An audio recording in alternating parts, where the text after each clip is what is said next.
Bene, torniamo ai quotidiani di oggi che si occupano di tante cose, mentre la Padania bizzarrissimamente, decide di occuparsi di una notizia che è finita a pagina 37, 44, 92 dei quotidiani di oggi, vale a dire il continuo afflusso di clandestini. Continuiamo a chiamarli clandestini, scrive la Padania, perché che è successo? La Padania, il quotidiano leghista, subisce un autentico dossieraggio da parte dell'Osservatorio sulle discriminazioni, che ci attacca, scrive la Padania, perché usiamo il termine clandestini. Una censura che respingiamo al mittente, proprio nel giorno in cui gli enti locali sono in rivolta contro gli immigrati a 4 stelle disseminati sul territorio e i nuovi sbarchi continuano a ritmo incalzante, 3.000 nelle ultime ore. Tra l'altro, il Quotidiano Nazionale, nella pagina di cronaca locale milanese, a pagina 18, si occupa dei nuovi profughi in Lombardia. Nessuno ci ha informato, dice il centrodestra in regione. 480 ulteriori arrivi in Lombardia saranno smistati in tutte le province. Continuano ad arrivare, scrive Il Giorno, e la situazione non migliorerà. Ieri sono stati più di 3.000 gli immigrati soccorsi nel canale di Sicilia. Vengono smistati in tutta Italia, ma in Lombardia il governo di centrodestra non gradisce. Se il presidente della provincia di Sondrio convoca una conferenza stampa, l'assessore regionale alla sicurezza Simona Bordonali fornisce i numeri dell'emergenza. Sono in arrivo sul territorio lombardo, dice Bordonali, tra oggi e domani altri 500 presunti profughi. Si tratta di arrivi imposti dallo Stato centrale e dalle prefetture, senza il minimo coinvolgimento di regione ed enti locali. È assurdo, dice Bordonali, che Regione Lombardia sia venuta a conoscenza di un'imposizione del genere attraverso fonti non istituzionali. Pare che siano in corso riunioni segrete nelle sedi delle prefetture per decidere dove sistemare queste persone. In realtà, scrive Il Giorno, ieri si è tenuto un vertice nella prefettura di Mantova a cui hanno partecipato sindaci e associazioni di volontariato, Arci, Caritas, Croce Rossa. La mappa segnala 60 arrivi a Bergamo, 50 a Brescia, 50 a Como, 50 a Cremona, 50 a Mantova, 50 a Monza, 50 a Pavia, 50 a Sondrio, 40 a Varese, 30 a Lecco. Mancano ancora Lodi e Milano. Insorge il Carroccio, che si è battuto contro l'abolizione del reato di immigrazione clandestina. Il capogruppo al Pirellone, Massimiliano Romeo, ha presentato una mozione urgente per chiedere il coinvolgimento della Regione nella gestione dei flussi migratori e una revisione degli accordi internazionali. Ci sono altri 480 profughi in arrivo in Lombardia, destinati a essere ospitati in hotel a spese dei cittadini. Uno schiaffo nei confronti dei nostri disoccupati. Riccardo Decorato di Fratelli d'Italia rincara la dose. Prima di farci carico di questi migranti, siamo certi che abbiano lo status di rifugiati come chiede la legge? Non c'è alcuna attestazione che lo assicuri. Sia la direttiva dell'Unione Europea sia la legge italiana parlano chiaro. Lo Stato si deve far carico per 6 mesi solo delle persone che abbiano lo status di rifugiati. Uno status che può essere rilasciato solo dalla prefettura del luogo in cui sono sbarcati. Nessuna emergenza, ribatte Filippo Miraglia, responsabile immigrazione dell'Arci. Anche lui critico nei confronti delle prefetture. Continuano a seminare qua e là richiedenti asilo senza un piano e un'idea di accoglienza. Altri 50 in Valtellina. Massimo Sertori, presidente leghista della provincia di Sondrio, dice: siamo in difficoltà. Sono arrivati in Valtellina ieri in tarda serata altri 50 profughi o presunti tali, che si aggiungono ai 40 approdati in provincia di Sondrio lo scorso 21 marzo. Una situazione, dice il presidente della provincia Sertori, che non è più accettabile. Ribadisco il mio totale dissenso, ha detto Sertori, rispetto alla gestione di questa ennesima, non meglio precisata emergenza. Altri arrivi, altre emergenze, e il Ministero degli Interni che fa? Senza criterio ripartisce queste persone nelle diverse province. A Milano, 3 milioni di abitanti, non arriverà neanche un profugo. A Lecco, 300.000 abitanti, ne arriveranno 30. In provincia di Sondrio, 183.000 abitanti, territorio interamente montano, 50. Siamo in difficoltà, questa situazione non può più tenere. Abbiamo individuato sistemazioni provvisorie, dice Umberto Sorrentino, capo di gabinetto della prefettura. 3 alberghi, il Salute a Cosio Valtellina, lo Stelvio ed Elevio e un hotel a Sondalo. Ma tra pochi giorni tutti saranno destinati ad altre strutture, dice Sorrentino. Comunità e sedi di associazioni si sono rese disponibili. Nel frattempo penseremo a fotosegnalarli, sottoporli a esami medici e capire chi sono. Torniamo alla Padania con la direttora Aurora Lussana, che parla di quel che è successo al quotidiano, appunto, che è sotto monitoraggio da parte dell'Osservatorio sulle discriminazioni. I professionisti dell'antirazzismo militante stanno perdendo qualche colpo, scrive Lussana. Nello scorso mese di febbraio in redazione è giunto un report relativo alla nostra testata, alla mia direzione e agli articoli pubblicati a gennaio dal titolo Monitoraggio antidiscriminazioni della stampa lombarda. L'autore del dossier, Associazione Mantovana Articolo 3, nata in seno al tavolo permanente per le celebrazioni della giornata della memoria per iniziativa della comunità ebraica di Mantova, dell'Istituto di Cultura Sinti di Sukkar-Drom e dell'Arcigay La Salamandra di Mantova, l'Associazione Mantovana Articolo 3, che fin dalla sua nascita si dedica al controllo sistematico della stampa lombarda, al fine di segnalare notizie discriminatorie e razziste, l'associazione è soggetto attuatore di un protocollo d'intesa col più celebre UNAR, l'Ufficio Nazionale Antidiscriminazioni presso la Presidenza del Consiglio, almeno fino al 31 gennaio scorso, scrive Lussana, e avrebbe dunque il compito, non certo a titolo gratuito, di redigere dossier, in realtà una dettagliata scheda di tutte le malefatte dei giornalisti dossierati. Gli articoli e titoli incriminati sono una quindicina. L'accusa rivolta alla Padania è quella di fornire una visione distorta dell'immigrazione e di ingenerare allarmi ingiustificati alimentando una visione stereotipata e fuorviante. Io poi, scrive Aurora Lussana, sarei accusata di mancati controlli sui termini utilizzati dai miei redattori, colpevoli di veicolare pregiudizi e risentimenti nei confronti dei migranti. Insomma, dopo le lettere di condanna e il maldestro tentativo di criminalizzare la nostra testata, ho ritenuto opportuno chiamare sia l'UNAR che l'Associazione Articolo 3. Entrambi gli organismi preposti alla tutela dell'ortodossia antirazzista mi hanno rassicurato circa il fatto che al momento non si configura alcuna fattispecie di reato e che dunque la loro censura ha solo una funzione monitoria. Insomma, volevano solo spaventarci un po', farci sapere che ci tengono d'occhio, intimidirci quel che basta per indurci a modificare il nostro modo di fare informazione. Purtroppo gli antirazzisti perdono colpi, la fabbricazione di dossier contro di noi si è interrotta, non abbiamo ricevuto alcun monitoraggio né di febbraio né di marzo e allora ho voluto rendere pubblico il dossier.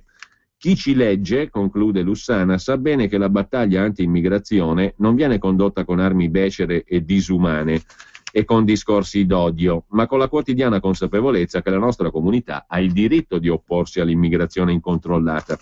A chi vorrebbe sopprimere il nostro spazio di critica e opposizione, ecco ripubblicati a pagina 2 e 3 della Padania di oggi tutti i titoli incriminati dai custodi della morale filo-immigrazionista, perché ciò che è davvero insopprimibile è il dovere di informare. I titoli messi al centro dell'esame erano di questo genere: Lampedusa nuovi arrivi, in centro Europa è assedio di immigrati bulgari e romeni, immigrati Salvini all'attacco, tassare le loro rimesse che valgono 6,8 miliardi, caro ministro Kyenge, oggi i veri discriminati sono i veneti, legge Mancino da buttare, italiano di merda non è reato ma dare del marocchino sì, era una sentenza, clandestinità, parte con successo la campagna di Radio Padania Libera, reato di clandestinità Grillini con la sinistra, Lega sulle barricate sarà battaglia, insomma titoli come questi sono finiti nel mirino di questa associazione Articolo 3 che collabora con l'UNAR, l'Ufficio Nazionale Antirazzismo della Presidenza del Consiglio. Per quanto riguarda i fatti invece, clandestini a 4 stelle, enti locali in rivolta, titola la Padania, continua l'ondata di sbarchi, alcuni scatti di giornata, pubblica la Padania le fotografie dell'operazione Mare Nostrum, enti locali in rivolta per l'arrivo di altre 3.000 persone nelle ultime ore. Commenta Matteo Salvini, Alfano persona sbagliata nel momento sbagliato, meglio aiutarli a casa loro che spendere soldi per mandarli in vacanza in Italia, mentre il Regno Unito dichiara guerra al turismo dei sussidi. L'ultimo giro di vite del governo britannico riguarda i figli degli immigrati provenienti dall'Unione Europea, specialmente romeni e bulgari appena entrati nell'area Schengen. Sempre dalla Padania poi passa il terzo Salva Roma alla Camera, la battaglia del Carroccio si sposta al Senato, nel provvedimento soldi a pioggia a chi non sa gestirli, in particolare Roma e Napoli. Una mazzata in testa a chi col lavoro si è riuscito a comprare una casa.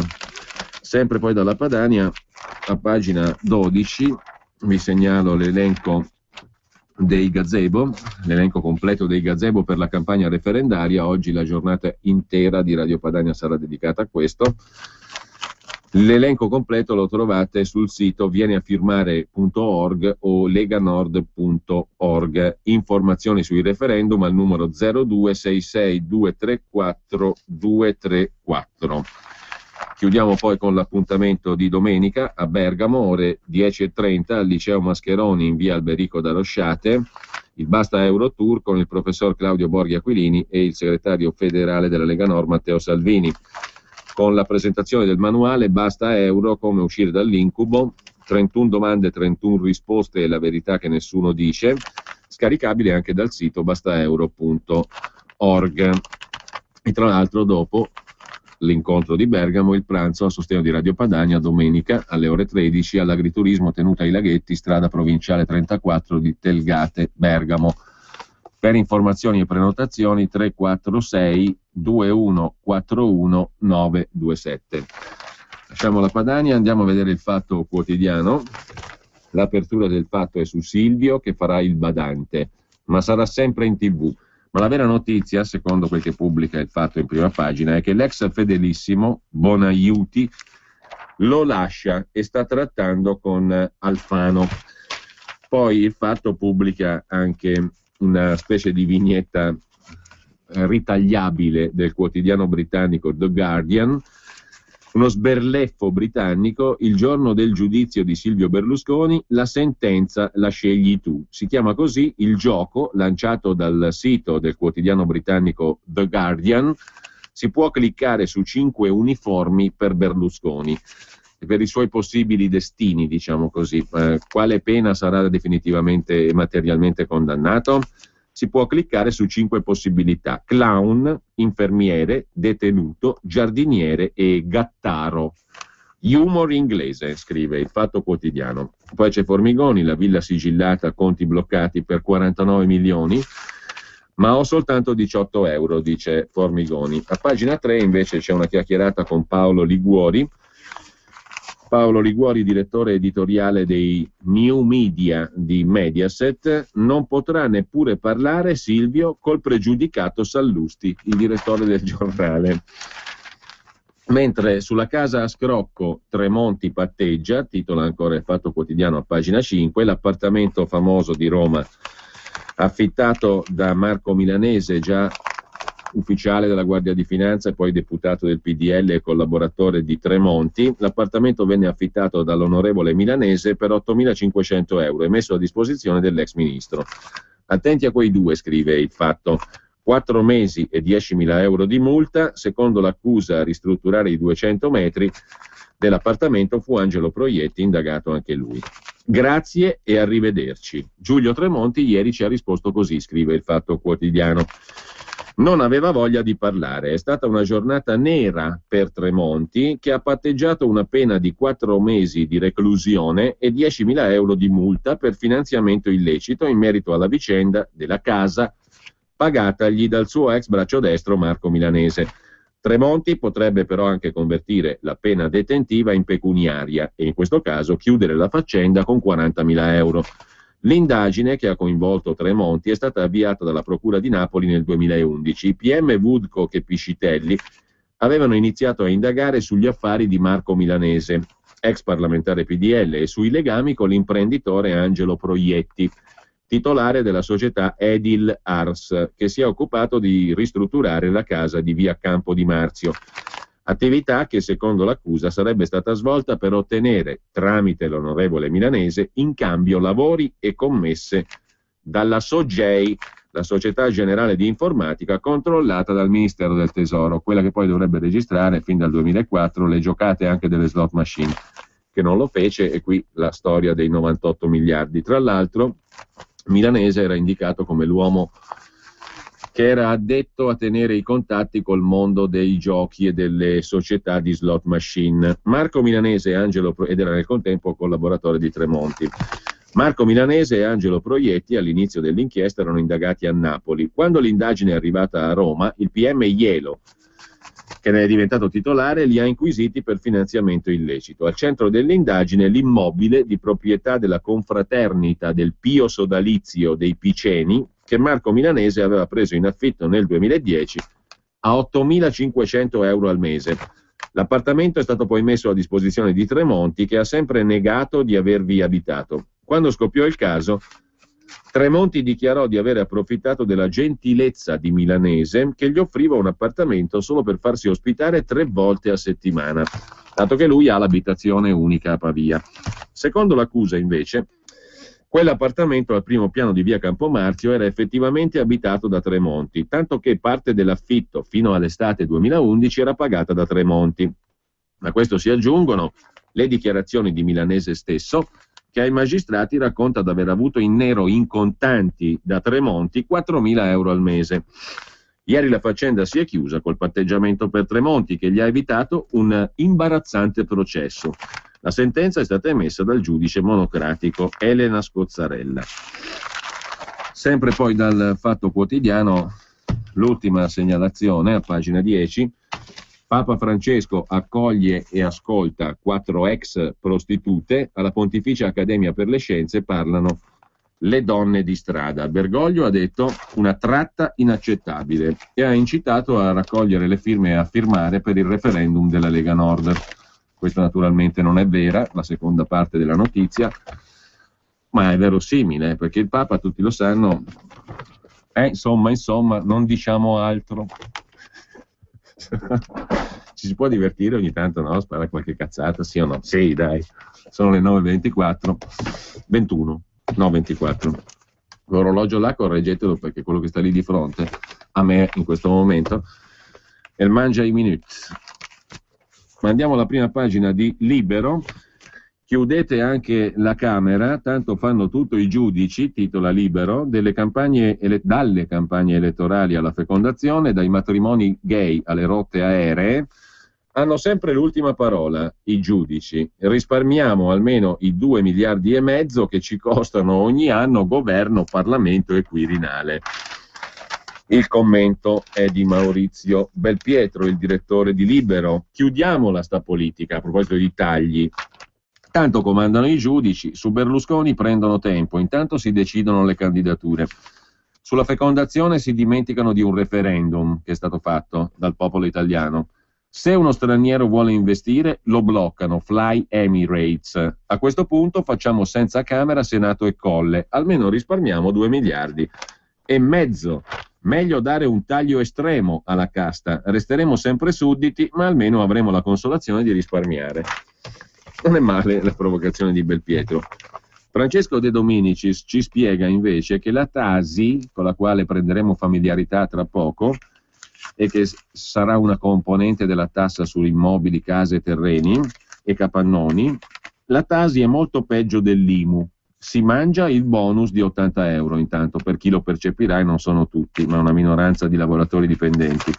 I lavoratori saranno beffati, scrive Francesco De Dominicis. Con l'aumento del 33% delle aliquote, un immobile che pagava 450 euro ne verserà 600. La base imponibile di una casa è superiore al prezzo di mercato anche di 50.000 euro. Colpa di chi? Del Rio ha messo le mani avanti. È una tassa comunale. Se i cittadini non saranno contenti, ne devono parlare con i loro sindaci. È una tassa comunale, ma le regole le ha dettate Roma. E in ogni caso i sindaci vengono lasciati nella possibilità di introdurre detrazioni. Se poi i numeri del bilancio sono quelli che sono e i soldi da Roma sono sempre di meno e le regole comunque della Tasi sono dettate a Roma, sarà pure una tassa comunale. Certo che detto da un ex sindaco come Del Rio fa impressione. Sempre poi dalla prima pagina di Libero, la Germania è ricca ma i tedeschi sono poveri.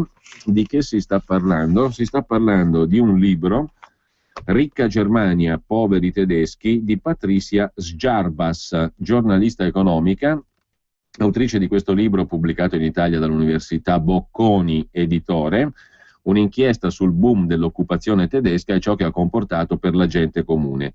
La Sgiarbas racconta come oggi in Germania esistano almeno 900 centri di distribuzione dei viveri rispetto ai soli 35 del 1995. Il numero dei tedeschi che hanno bisogno di un pasto caldo al giorno è raddoppiato in 5 anni, arrivando a 1,5 milioni. Con le riforme dell'ultimo governo Schröder, il paese si è lasciato alle spalle il periodo dello Stato sociale basato sui sussidi. Il risultato è non solo nei dati che tutti ammirano, crescita, PIL, occupazione, ma anche nell'alto numero di impieghi poco retribuito e nell'aumento dei working poor, cioè dei poveri che hanno comunque un lavoro. La cura Merkel ha regalato milioni di poveri alla Germania, par di capire però soprattutto la cura Schröder dal libro, mentre il titolo di Libero dà alla Merkel. Un libro rivela l'altra faccia del boom tedesco, un paese in cui il 16% dei cittadini vive in condizioni economiche precarie, ma la cancelliera vuole esportare il modello Schröder a tutta l'Unione Europea. E sempre dalla prima pagina di Libero, il pezzo di Gilberto Oneto sulla questione veneta, le accuse ai separatisti fotocopiate da quelle ai Serenissimi che sono stati assolti. Anche al gruppo recentemente arrestato è contestata la finalità eversiva e l'attentato all'unità dello Stato, come a coloro che davvero occuparono simbolicamente Piazza San Marco nel 97 e alla fine ne uscirono puliti.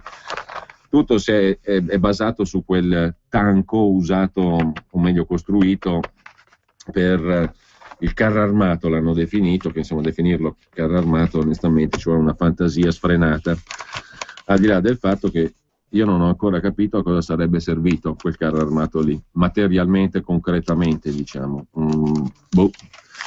Perché già trovare una persona che ipotizzi che una ruspa, che ci vuole 40 minuti per avviarla, come abbiamo letto sui giornali quando i carabinieri vanno a sequestrarla, possa servire a qualcosa, trovarne uno che la pensi così è difficile. Trovarne più di uno a me sembra una roba, una combinazione estremamente improbabile, ma che pare quantomeno che sia accaduta. Cioè, che cavolo ci volevano fare con quel coso lì, con quella specie di ruspa lì? 40 minuti per metterla in moto. Certo, questo fa risaltare la ridicolaggine, diciamo, delle accuse, però a me mi pare che è un po' da matti anche l'idea di costruire un robot del genere. Per che cosa? Cioè, da un punto di vista proprio terra-terra pratico, cos'è che dovevano fare di quel coso lì, di quel catorcione lì? Intanto, sempre, chiedo scusa, lasciata la prima pagina di Libero, andiamo a dare un'occhiata a un'altra questione. Oltre agli 80 euro in più, solo per alcuni, che se li mangia la Tasi, una delle componenti della tassa sulla casa, c'è anche il bonus da 80 euro. Come lo copriamo? Intanto arriva la manovrina, comunque c'è lo sgravio adesso e poi 4 miliardi e 8 di manovra in più dopo, no? Visto che è il nuovo che avanza. Però in parte il bonus lo pagano anche le imprese, scrive Libero. Il governo promette di aiutare i lavoratori a basso reddito, compresi quelli incapienti, cioè quelli che ancora non pagano niente di IRPEF perché sotto la soglia degli 8.000 euro. L'ipotesi è prestiti dalle aziende o dall'INPS. Temo che sia una partita di giro, dice Bonanni, segretario CISL. Facciamo giusto in tempo adesso a dare un'occhiata anche alla pagina 15 di Libero. Il professor Giuseppe Guarino propone un nuovo trattato europeo per uscire dalla crisi dell'euro. A 91 anni e mezzo Guarino non ha perso vivacità intellettuale, scrive Libero, e ieri il decano dei costituzionalisti italiani ha radunato un popolo di intellettuali e eurodelusi per proporre una nuova carta per l'Europa in crisi. Spiega Guarino che la soluzione non è uscire dall'Europa, ma abbandonare temporaneamente l'euro, aggregarsi con i paesi come Francia, Spagna, Portogallo e Grecia, dar vita a una nuova valuta e poi affrontare da altri presupposti e con diverso peso politico le trattative per superare la crisi, riappropriarsi della sovranità politica e fiscale e evitare il declino. Mentre Mosca chiede colloqui, Putin si rivolge all'Occidente: volete l'Ucraina? Pagate i suoi debiti. Lettera del Cremlino a 18 leader europei. Kiev ci deve 16 miliardi di dollari. Basta coi prezzi di favore sul gas. Il rischio è che chiudano i rubinetti anche a noi, scrive Libero.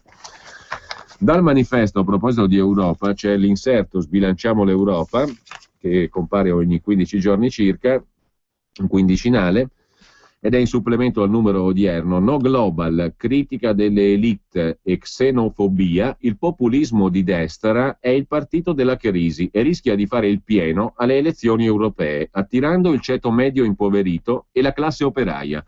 I ribelli del web si trasformano in audience plaudente e la sinistra non riesce a tornare popolare, scrive il manifesto. Cioè, i temi anti-euro non sono della sinistra, sono della destra, quelli che dal punto di vista del manifesto sono appunto i populisti di destra.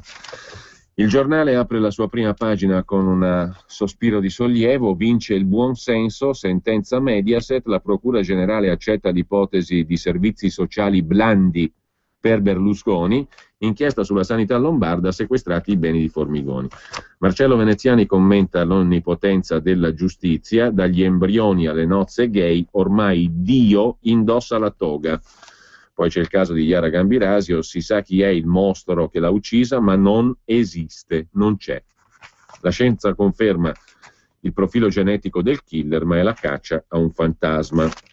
E infine l'iniziativa del giornale, la nostra storia in 40 anni di prime pagine. Da oggi il giornale ripubblica le prime pagine del giornale dal 1974, anno in cui nacque, sotto la direzione di Indro Montanelli. L'iniziativa è commentata da Mario Cervi. La storia del giornale ci accompagnerà per 40 giorni, un commovente tuffo nel passato, scrive Cervi, soprattutto per chi come me e come tanti lettori della straordinaria avventura che abbiamo vissuto è stato partecipe e testimone.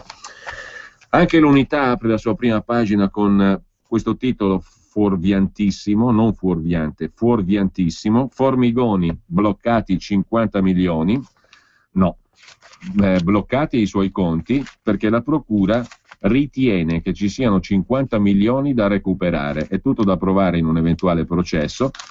La procura dice: secondo me tu hai ciulato 50 milioni e io comincio a bloccarti i conti correnti per eventualmente un ammontare fino a 50 milioni che io credo che sia ciò che tu hai rubato, ma dobbiamo dimostrarlo in processo. Intanto ti blocco i conti che hai. E Formigoni dice: a me non me ne frega nulla perché ho 18 euro.